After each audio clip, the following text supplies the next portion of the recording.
Friends, ಎಲ್ಲರಿಗೂ ಬೆಳಗಿನ ಶುಭೋದಯ.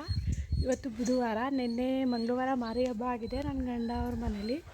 ಇವತ್ತು ನಾನ್ ವೆಜ್ ಊಟ ಕೊಡ್ತಾರೆ ದೇವಸ್ಥಾನದಲ್ಲಿ, ಅಲ್ಲಿಗೆ ಹೋಗಬೇಕು. ಒಂದು ಸಣ್ಣದಾಗಿ ನನ್ನ ಗಂಡನ ಪರಿಚಯ ಮಾಡಿಕೊಡ್ತೀನಿ, ಯಾವ ರೀತಿ ಇದೆ ಏನು ಅಂತ. ಬನ್ನಿ ನೋಡೋಣ. ಈ ಊರು ಪುರಾತನ ಕಾಲದ್ದೇ ಅಂತಲೇ ಹೇಳ್ಬೋದು. ಏನಪ್ಪ ಅಂದರೆ ಕಲ್ಲು ಬಂಡೆಗಳು ಜಾಸ್ತಿ ಅಂತಲೇ. ಇದು ನಮ್ಮ ಮನೆ ಹಿಂದಗಡೆ ಇರೋಂಥದ್ದು. ಫುಲ್ ನೋಡಿ, ಕಲ್ಲುಗಳು ಬಂಡೆಗಳು ಆ ರೀತಿ. ಈ ಸುಮಾರು ಮನೆಗಳಂತೂ ಜಾಸ್ತಿ ಕಲ್ಲಿಂದನೇ ಕಟ್ಟಿರೋಂಥದ್ದು. ಮನೆಗಳನ್ನೂ ತೋರಿಸ್ತೀನಿ ನಿಮಗೆ. ಇಲ್ಲಿ ನೋಡಿ, ಮೇಲು ಕಲ್ಲು, ಮನೆ ಹಿಂದ್ಗಡೆ ತುಂಬ ಕಲ್ಲು ಬಂಡೆಗಳು ಅಂತಲೇ ಹೇಳ್ಬೋದು. ಫುಲ್ಲು ನೋಡಿ, ಇಲ್ಲಿ ಸುಮಾರು ಬೆಟ್ಟಗಳು ಕೂಡ ಇದೆ. 3 ರೀತಿ ಬೆಟ್ಟಗಳು ಕೂಡ ಇದೆ ನೋಡಿ. ಇಲ್ಲಿ ನೋಡಿ, ಇಲ್ಲಿ ಕಾಣ್ತಾ ಇದೆಯಲ್ಲ, ಇದು ಬೆಟ್ಟನೇ ನೋಡಿ. ನಾರಾಯಣ ದುರ್ಗ ಅಂತ ದೇವಸ್ಥಾನ ಇದೆ, ಶಿವನ ದೇವಸ್ಥಾನ, ಕೈವಲ್ಲೇಶ್ವರ ದೇವರು. ತುಂಬ ಚೆನ್ನಾಗಿದೆ.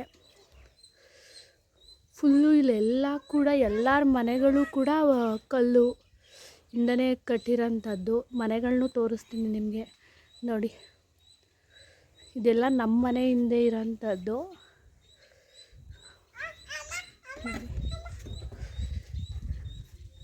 ಮನೆಗಳನ್ನೂ ಪರಿಚಯ ಮಾಡಿಕೊಡ್ತೀನಿ ನಿಮಗೆ. ಇಲ್ಲಿ ಎಲ್ಲ ಮನೆಗಳು ಕೂಡ ಕಲ್ಲಿಂದ ಆಗಿರುತ್ತೆ ಅಂತ ಹೇಳಿದೆ ನೋಡಿ. ಕಲ್ಲಿಂದನೇ ಕಟ್ಟಿರ್ತಾರೆ. ಸುಮಾರು ಹಳೆ ಕಾಲದ ಮನೆಗಳು ಅಂತಲೇ ಹೇಳ್ಬೋದು. ಈ ಜಗತಿ ನೆಲಗಳು ಕೂಡ ಕಲ್ಲಿಂದನೇ ಇದು ಮಾಡಿರ್ತಾರೆ. ನಮ್ಮ ಮನೆ ಬಂದು 16 ಕಂಬದ ತೊಟ್ಟಿ ಮನೆ. ಯಾವ ರೀತಿ ಇರುತ್ತೆ ಒಂದು ವಿಡಿಯೋ ಮಾಡ್ತೀನಿ, ಬನ್ನಿ ನೋಡೋಣ.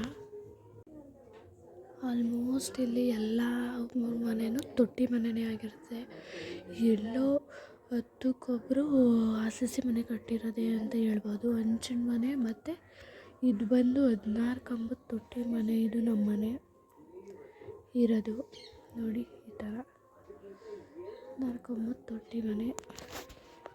ಇಲ್ಲಿ ಬೆಟ್ಟದ ಮೇಲಿರೋ ದೇವ್ರನ್ನ ಕೈವಲ್ಲೇಶ್ವರ ಅಂತ ಹೇಳಿದೆ. ಅದು ಕೈವಲ್ಲೇಶ್ವರ ಅಲ್ಲ, ಕಲ್ಲೇಶ್ವರ ಅಂತ ದೇವ್ರ ಹೆಸರು. ತುಂಬ ಚೆನ್ನಾಗಿದೆ. ಬೆಟ್ಟ ಹತ್ತೋಕ್ಕೆ ಫುಲ್ ಕಟುವಾಗಿರುತ್ತೆ, ಹತ್ತೋದು ಕಷ್ಟನೇ ಆಗುತ್ತೆ. ನಾವು ನೆಕ್ಸ್ಟು ಭಾನುವಾರ ಶಿವರಾತ್ರಿಗೆ ಬೆಟ್ಟ ಹತ್ತಬೇಕು ಅಂತ ಅಂದ್ಕೊಂಡಿದ್ದೀವಿ. ಆವಾಗ ಬೆಟ್ಟ ಫುಲ್ ವಿಡಿಯೋ ಮಾಡಾಕ್ತೀನಿ. ಹೇಗಿರುತ್ತೆ, ಯಾವ ರೀತಿ ಹತ್ತಬೇಕು ಅನ್ನೋದೆಲ್ಲ video ಮಾಡಾಕ್ತೀನಿ.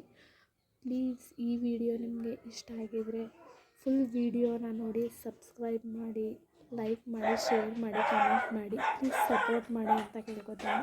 Thank you for watching.